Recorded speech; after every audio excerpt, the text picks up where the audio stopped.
Voilà, je suis à Hebron, dans le caveau des pères.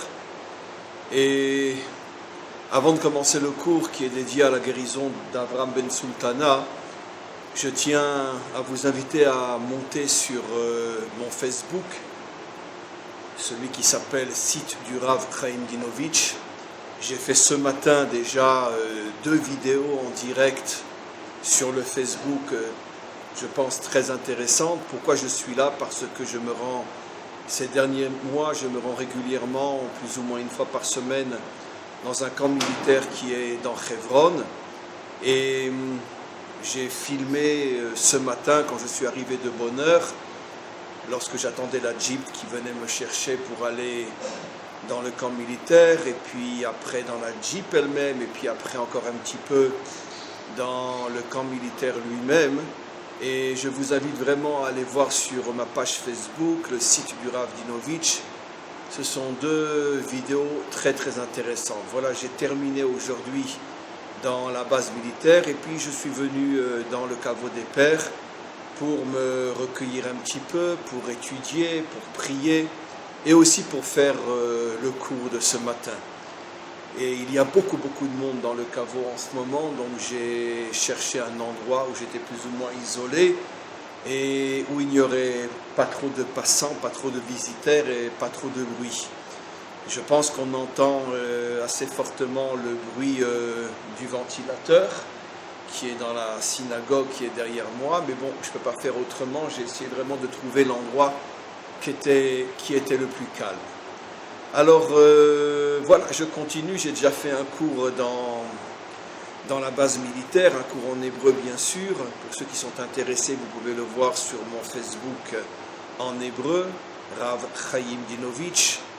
Et je voudrais profiter d'être dans un endroit qui est tellement extraordinaire, dans lequel, grâce à Dieu, j'essaye de venir le plus régulièrement possible, car c'est un endroit, je n'ai pas de mots pour le définir. Finalement, le makor, la racine, la source de toute notre existence en tant que peuple juif, de toute notre identité individuelle et collective, puisque ici se trouvent les racines de notre nation, les racines de notre histoire, les couples, Avram et Sarah, Yitzhak et Rivka, Yaakov et Léa. Il manque Rachel bien sûr, mais Rachel se trouve elle-même pas très loin d'ici, à Bethléem, là où est né le roi David. Le roi David, justement, c'est de lui que je voudrais parler aujourd'hui aussi. Parce que le roi David, comme on le sait, je l'ai souvent enseigné, est venu passer 7 ans à Hebron après la mort du roi Shaoul. Je l'ai souvent expliqué. Tous les représentants des tribus d'Israël sont venus lui demander d'être roi, puisque maintenant la route est libre, tu peux venir régner à Jérusalem. Il a refusé. Il a d'abord tenu à passer 7 ans ici à Hebron. Et après ces 7 ans, il a décidé effectivement de prendre sur lui la royauté sur tout Israël à Jérusalem. 7 ans. Le chiffre 7, bien sûr, nous fait tout de suite penser aux 7 qualités fondamentales. Et le 7 fait allusion à la dernière, qui est la Malchut, qui est la royauté. Pourquoi David vient passer 7 ans à Hebron? Parce qu'il vient se préparer à devenir roi. Et le chiffre 7 fait allusion justement à la royauté. Et pourquoi à Hebron? Parce qu'il voulait se lier de toutes ses forces à la source d'Israël, qui sont les pères et les mères. Comme on le sait, la Malchut, la royauté, représente plutôt la finalité d'Israël. Bien qu'il y a déjà eu des rois avant la délivrance, mais des rois véritablement justes, des rois qui pouvaient véritablement être des modèles de ce que doit être un roi, on en a eu très peu. On peut les compter sur les 5 doigts de la main. Le plus grand de tous, bien sûr, le roi David. Mais la grande majorité des rois étaient de simples dirigeants qui n'avait rien de ce qu'est la royauté selon les normes, les critères de la Torah. Et la plupart de ces dirigeants étaient eux-mêmes des mécréants qui ont amené de grandes catastrophes sur le peuple juif, entre autres la destruction du temple et les 4 exils d'Israël. Il suffit de lire le Nar, la Bible, pour le voir et le comprendre.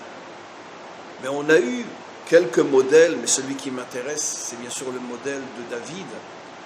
On a eu quelques modèles extraordinaires avant que ne se dévoile le véritable modèle de la royauté, qui est le Mashiach lui-même, Melech HaMashiach, le roi Mashiach, qui réalisera ce qui n'a jamais été réalisé avant lui, le dévoilement de la royauté d'Hachem dans ce monde, comme il est dit, Bayom Haou Yeh Hachem le Melech al Kol Haaretz, en ce jour, Dieu sera roi sur toute la terre, parce que le roi en bas, le Mashiach, sera se transformer en réceptacle de la royauté d'en haut, le roi Hachem, et les deux se connecteront, le monde d'en haut et le monde d'en bas, et la royauté d'Hachem se dévoilera dans toute sa puissance, dans toute sa beauté, et sera reconnue par l'humanité tout entière, par les 70 peuples.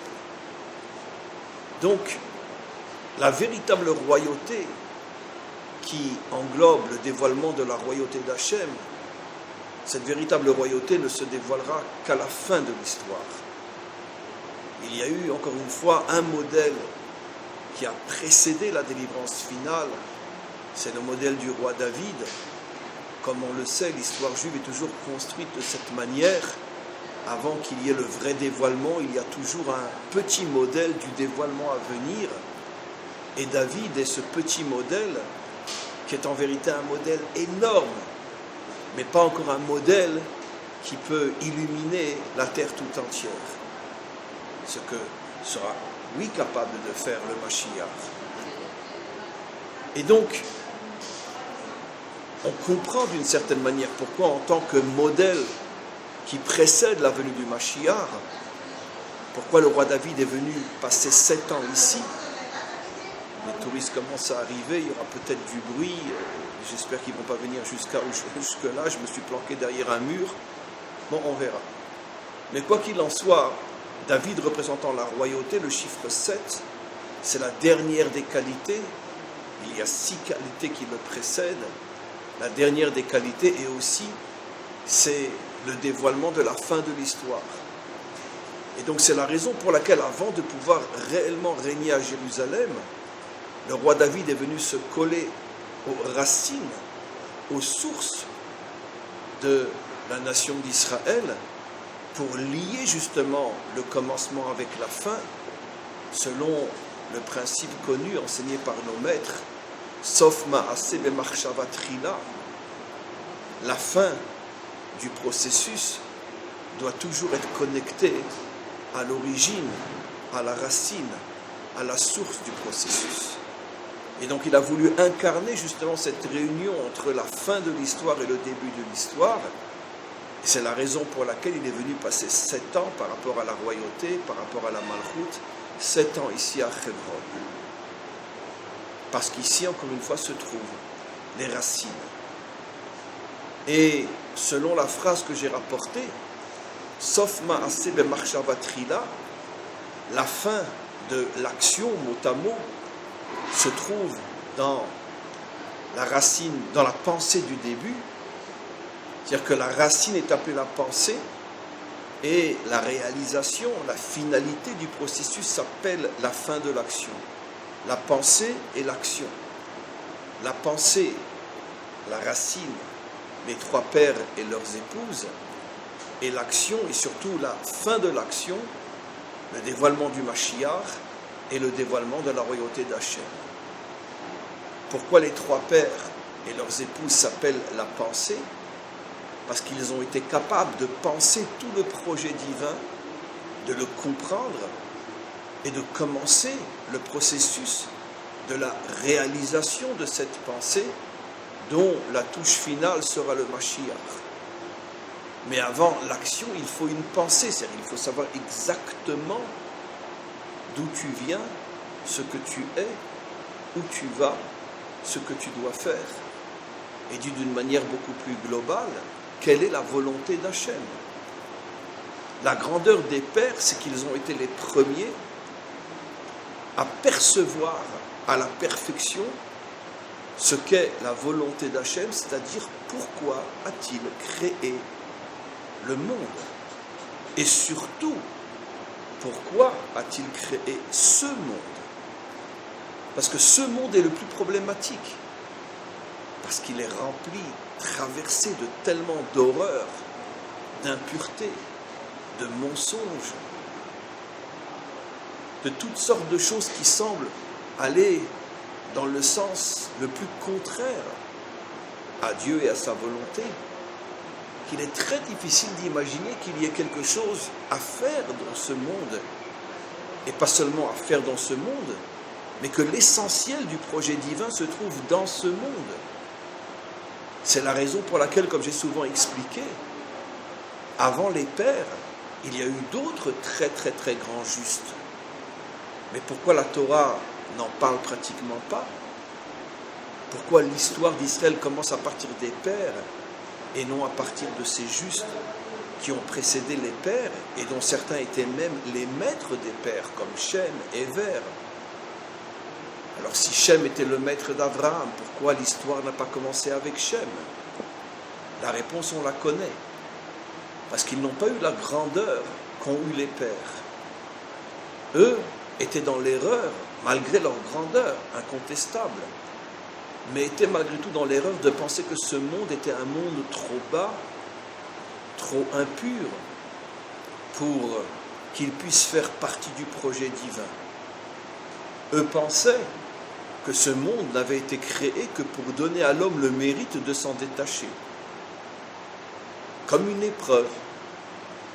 Tout d'un coup, quelqu'un se retrouve en présence d'une très jolie femme qui essaye de le séduire, et il va avoir la force de se retenir et de s'enfuir. On peut dire qu'elle n'a été créée que pour lui donner le mérite de ne pas succomber. Eh bien, eux voyaient le monde exactement de cette manière. Ce monde, avec toutes ses tentations, avec toutes ses folies, n'est là que pour justement donner des mérites aux justes qui sont capables de se contenir et de fuir ce monde. En vérité, énormément de religions, ou plutôt de fausses religions, sont inspirées de cette vision des choses qui est, au regard de la Torah, complètement fausse. C'est vrai que dans ce monde, il y a des épreuves qui n'existent que pour te donner les mérites d'avoir la force de les fuir. Mais ce sont des points très particuliers de l'ensemble de ce qui existe dans ce monde.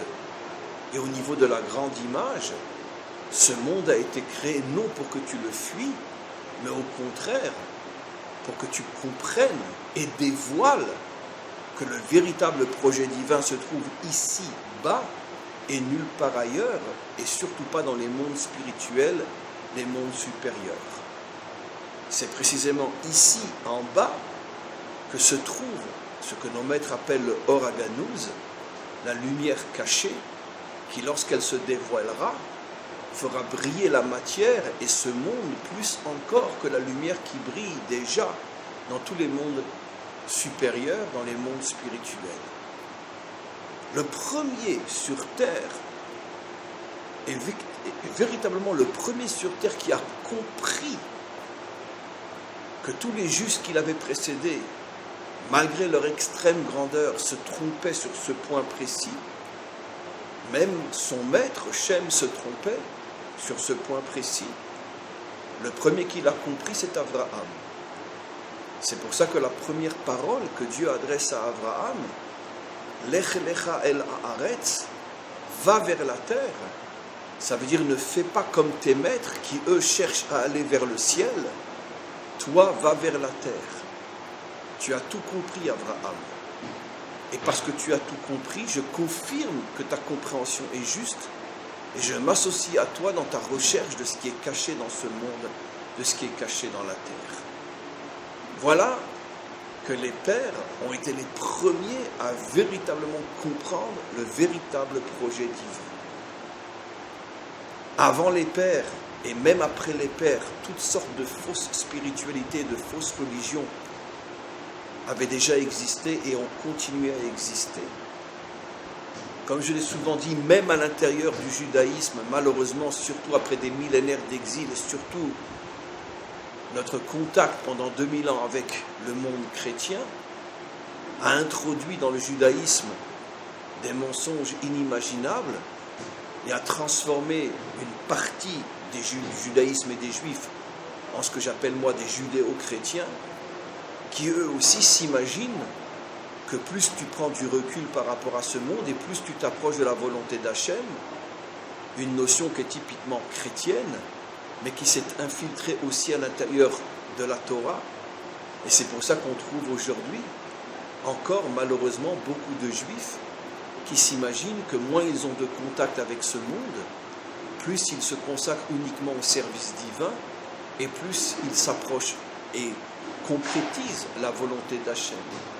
Ce qui est faux, complètement faux, totalement faux, absolument faux, et qui est à l'extrême opposé de ce qu'est véritablement la volonté d'Hachem.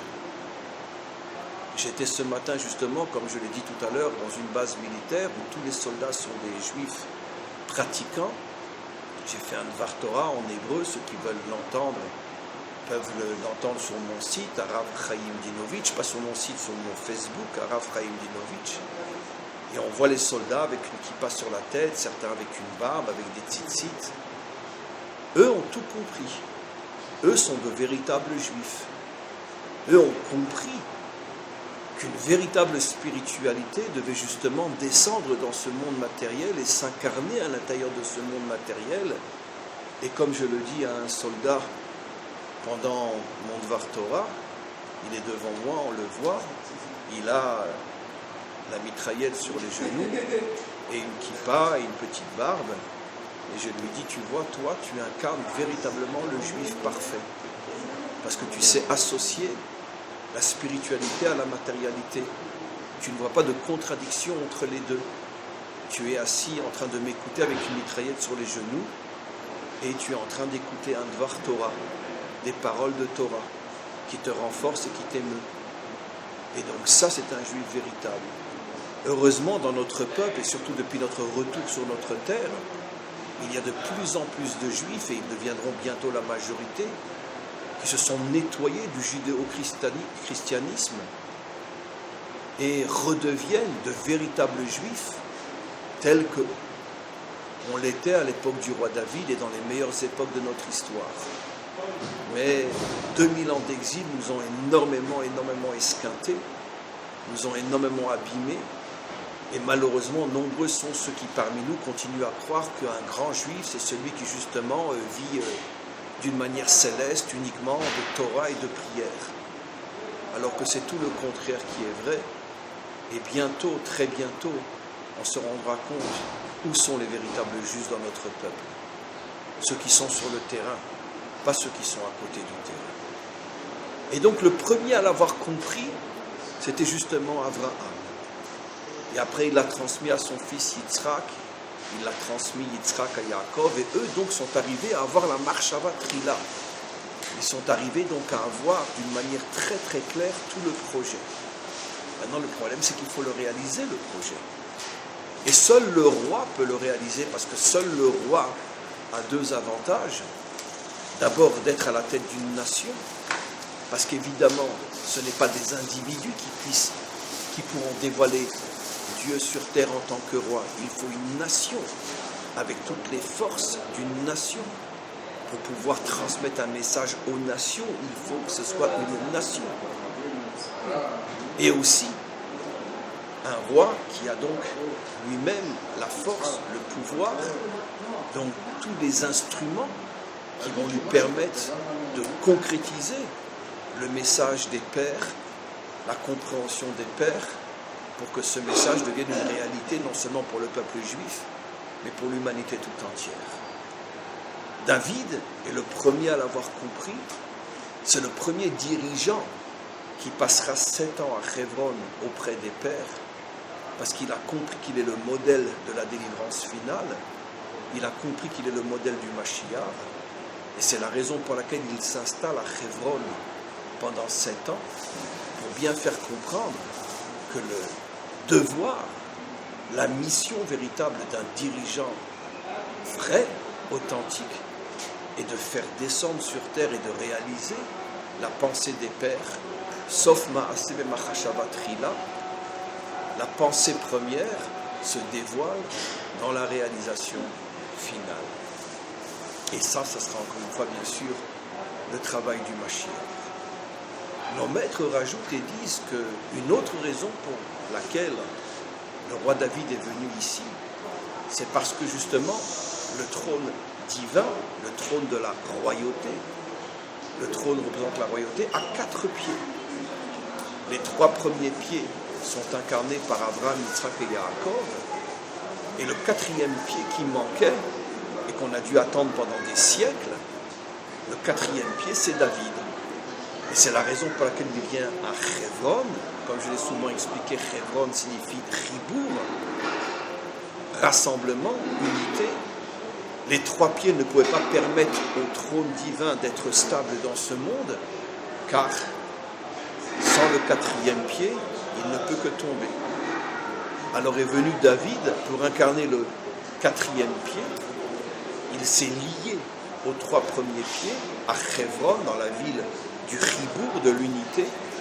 Et à ce moment-là, le trône divin a véritablement été construit. Qu'est-ce qui se cache derrière cette notion ? Pourquoi des pieds ? La notion, encore une fois, est extraordinaire. Le pied représente la partie du corps qui est en contact avec ce monde. La tête, même les bras et toutes les autres parties du corps, même les jambes, ne sont pas directement en contact avec ce monde. Le pied, par contre, lui, repose directement sur ce monde. Et les 4 pieds sont Abraham, Yitzhak, Yaakov et David, qui incarnent justement le projet divin de faire toucher le divin, de le faire toucher ce monde, que le divin puisse se poser sur ce monde. Et d'ailleurs, selon la belle image du prophète qui dit qu'au moment de la délivrance, il posera ses pieds sur le Har HaZeitim, sur le mont des Oliviers. Qui est celui qui posera ses pieds sur le mont des Oliviers ? C'est bien sûr le maître du monde, c'est une métaphore bien sûr, mais c'est la première fois au moment de la délivrance que le maître du monde arrivera véritablement à toucher ce monde, c'est-à-dire que le divin pourra réellement se dévoiler dans la matière de ce monde. C'est ça le secret des pieds qui se posent sur le mont des Oliviers. Et pourquoi le mont des Oliviers, comme je l'ai souvent expliqué ? Parce que le mont des Oliviers fait allusion à la sagesse. D'après nos codes et nos explications, selon les maîtres de la Torah, l'huile fait allusion à la sagesse, parce que l'huile permet la lumière. Et donc, la sagesse, la lumière, ce qu'on appelle la Chokhma, et la Chokhma est incarnée par l'expression le mont des Oliviers, qu'on pourrait traduire le monde de la sagesse. Et cette sagesse qui est bien sûr la sagesse divine, la sagesse de la Torah. Et le maître du monde posera ses pieds sur le mont des Oliviers, ce qui veut dire que enfin la sagesse qui était tout en haut descendra jusqu'au niveau des pieds, jusqu'au niveau de ce monde, et s'incarnera dans toutes les facettes de ce monde, dans tous les aspects de la matérialité, et pas seulement dans la dimension spirituelle, qui était pendant toute l'histoire complètement à l'écart de la réalité matérielle. Et donc, on a compris maintenant pourquoi les pères s'appellent les pieds. On comprend aussi maintenant pourquoi les fêtes s'appellent les pieds. Les 3 grandes fêtes s'appellent les 3 pieds. Pessah, Shavuot, dans quelques jours c'est Shavuot, la fête du don de la Torah, et Sukkot. Pessah par rapport à Abraham, Shavuot par rapport à Yitzhak, et Sukkot par rapport à Yaakov. Pourquoi les fêtes s'appellent les pieds ? Shalosh Regalim, les 3 pieds. réponse, vous l'avez deviné. Parce que les fêtes représentent justement le dévoilement d'Hachem dans ce monde. Hachem s'est dévoilé dans ce monde pour nous sortir d'Égypte. Hachem s'est dévoilé dans ce monde pour nous donner la Torah. Hachem se dévoile dans l'histoire pour nous protéger comme une soukha dans toutes les générations. Et c'est la raison pour laquelle nous sommes le seul peuple antique qui a traversé l'histoire et qui est toujours présent aujourd'hui et au devant de l'histoire, grâce à la soukha, grâce à cette protection divine. Donc, les fêtes représentent un certain dévoilement, mais d'un autre côté, ce dévoilement n'est connu et admis que par Israël et encore que par une partie d'Israël. Puisque, comme on le sait, malheureusement, une grande partie d'Israël n'est pas observant, et ne parlons pas des nations qui ne reconnaissent pas du tout le sens de ces trois fêtes. Et donc, ces fêtes s'appellent les pieds, pour bien nous faire comprendre que ça ne nous suffit pas d'accomplir et de respecter ces fêtes. Il faut que le message de ces fêtes descende dans ce monde. Et c'est notre travail, c'est notre responsabilité de faire descendre justement le message de ces fêtes dans ce monde.